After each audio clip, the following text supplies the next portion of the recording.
반갑습니다. 3월 12일 목요일 큐티 스케치 시간입니다. 오늘 본문은 마태복음 22장 15절부터 22절까지의 말씀입니다. 오늘 본문은 이렇게 시작합니다. 이에 바리새인들이 가서 어떻게 하면 예수를 말의 올무에 걸리게 할까 상의하고 자기 제자들을 헤롯 당원들과 함께 예수께 보내어 말하되 선생님이여 우리가 아노니 당신은 참되시고 진리로 하나님의 도를 가르치시며 아무도 꺼리끼는 일이 없으시니 이는 사람을 외모로 보지 아니하심이니이다. 오늘 본문은 예수님을 또 넘어뜨리기 위해서 바리새인들과 헤롯 당원들이 함께 모의해서 예수님을 찾아가는 장면입니다. 사실 헤롯 당원과 바리새인들은 서로 적대적인 관계입니다. 바리새인들은요, 그 시대 유대인들에게 굉장히 존경받는 사람들이었어요. 율법 준수에 있어서 굉장히 엄격했습니다. 물론 외식하는 사람들이 대부분이었기 때문에 사람들 사이에서만 존경을 받기도 했지만 우리 주님은 인정하지 않으셨죠. 그들의 중심을 보셨기 때문입니다. 민족주의였어요. 민족주의자들. 율법을 엄격하게 지켰던 자들이고 그들의 경건한 삶에 철저했기 때문에 존경을 받았어요. 그런데 헤롯 당은 누굽니까? 헤롯 당은요, 로마 있죠. 로마. 헤롯 왕을 지지를 했습니다. 로마법을 준수했어요. 바리새인과 대치되는 그런 입장을 가지고 있었습니다. 그런데 이들이 하나가 돼요. 물론 그들이 서로 좋아했거나 뭐 그렇다는 의미는 아니에요. 그런데 예수님을 걸려 넘어지게 하고 예수님을 축출하는 데 목적이 같기 때문에 이들이 하나가 됩니다. 그래서 헤롯 당원들 그리고 바리새인들의 제자들이 함께 예수님을 찾아가요. 그래서 어떤 대답을 하든지 간에 문제가 되도록 하는 거예요. 17절에 이렇게 이야기를 합니다. 16절에는 먼저 주님을 이빠른 소리를 하죠. 당신은 사람을 외모로 보지 않습니다. 하나님의 도를 가르치십니다. 당신은 참되십니다.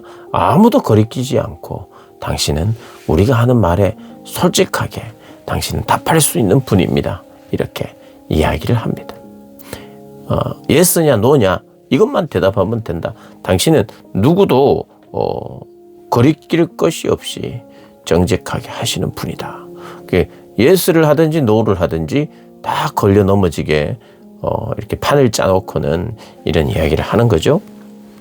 17절에 이렇게 이야기를 합니다. 그러면 당신의 생각에는 어떠한지 우리에게 이르소서. 가이사에게 즉 황제에게 세금을 바치는 것이 옳습니까? 옳지 아니합니까? 이렇게 이야기해요. 옳으냐? 그러냐? 이렇게 이야기를 합니다. 어떤 대답을 해도 만약에 옳다, 가이사에게 주는 것이 옳다 그러면 바리새인들이 무슨 말이냐? 하나님을 경외해야 되고 하나님을 두려워해야 되는데 이 세상이 하나님의 것이지 가이사의 것이냐 뭐 이런 생각을 하고 예수님을 곤란하게 만들려고 했던 거고요. 아니다, 내면 안 된다 그러면 헤롯 당에서 무슨 소리냐? 지금 로마의 그런 치장 아래 우리가 지금 살고 있는데 그러면 로마에 충성하지 않아야 되느냐? 이렇게 헤롯 당원들이 이야기하도록 하는 것이죠. 예수님께서 어떤 이야기를 합니까? 우리가 잘 아는 양자택일의 상황에서 양자택일이 아니고 어떤 대답을 합니까? 예수께서 그들의 악함을 아시고 이르시되 외식하는 자들아 어찌하여 나를 시험하느냐.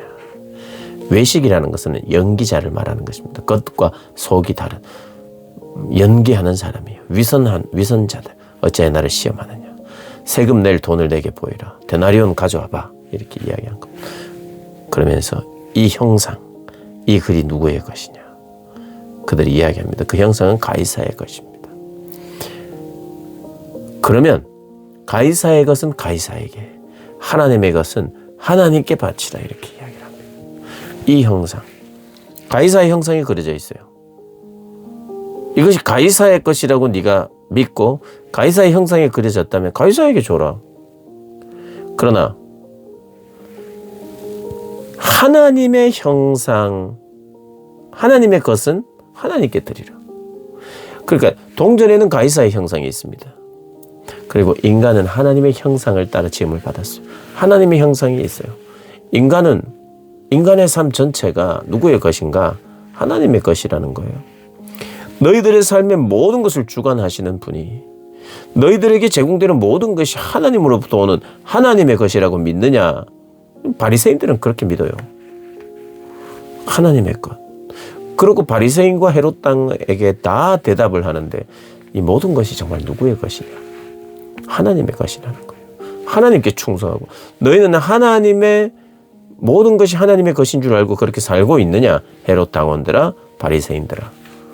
겉만 번지르하게 세상에 충성하고 가이사에게 충성하느냐? 그들에게도 찔림이 있게 하고 바리새인들에게도 너희들은 하나님의 형상을 입은 자로 하나님께 충성을 다하고 있느냐?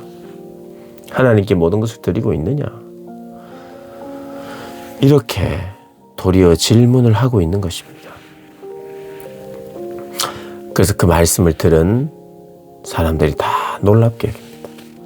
그리고 예수님께 엎드려야 되는데 예수를 떠나요. 부끄럽기도 하고 더 이상 할 말도 없고 자신들의 부족함과 연약함과 잘못들만 생각나게 했어요. 그리고 예수님께 아니 둘 중에 내야 되냐 말아야 되냐 이 이야기를 더 이상 못하게 만든 거예요.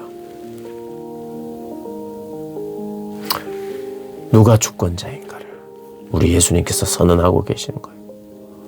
모든 것이 하나님으로부터 온 것인데 너희들은 그 아래서 살고 있느냐? 위선하는 자들아. 그렇습니다. 오늘 본문을 통해서 우리 주님께서는요, 우리에게도 묻고 있습니다. 하나님의 형상을 따라 지음받았다는 것은요, 모든 것이 하나님으로부터 온다는 것이고, 하나님의 형상으로 지음받았기 때문에 하나님의 명령을 따라 다스리고 정복하는 일들, 그리고 문화를 창출하고 경작하는 일들, 그리고 인격적으로 하나님과 교제하며 그분을 사랑하며 따르는 일들, 그게 바로 하나님의 형상을 가진 인간이 해야 될 일이에요. 충성을 다하고 내 모든 것이 하나님으로부터 왔습니다. 인격적인 교제를 하며 하나님을 사랑하고 이웃을 사랑하면서 그리고 공동체를 이루어 가는 거예요. 하나님의 형상을 가진 자들은 공동체로 모이게 됩니다. 그리고 하나님의 형상을 가진 남자와 여자는 결혼을 하고 자녀를 낳게 됩니다. 그래서 그 모든 사람들이 공동체를 이루어서 하나님을 섬깁니다. 서로 사랑하면서. 이것이 바로 하나님의 형상을 가진 자들의 삶의 방식이에요. 사랑하는 여러분, 여러분은 모든 것이 하나님으로부터 왔다는 고백을 하면서 예배를 드립니까? 여러분은 하나님의 형상을 따라 지음을 받았기 때문에 그 형상이 회복되어서 가족을 이루고 공동체를 이루고 있습니까? 공동체적으로 하나가 되고 사랑하면서 교회가 되어 하나님을 섬기고 있습니까? 그것이 하나님이 우리에게 요청하시는 삶이라는 것 잊지 않고, 하나님, 우리는 교회입니다. 하나님, 저는 하나님만 사랑하는 존재입니다. 모든 것이 하나님께로부터 온 것을 내가 믿고 하나님께 드리는 삶을 삽니다. 살겠습니다. 그렇게 고백하는 저와 여러분 되시기를 주님의 이름으로 축복합니다.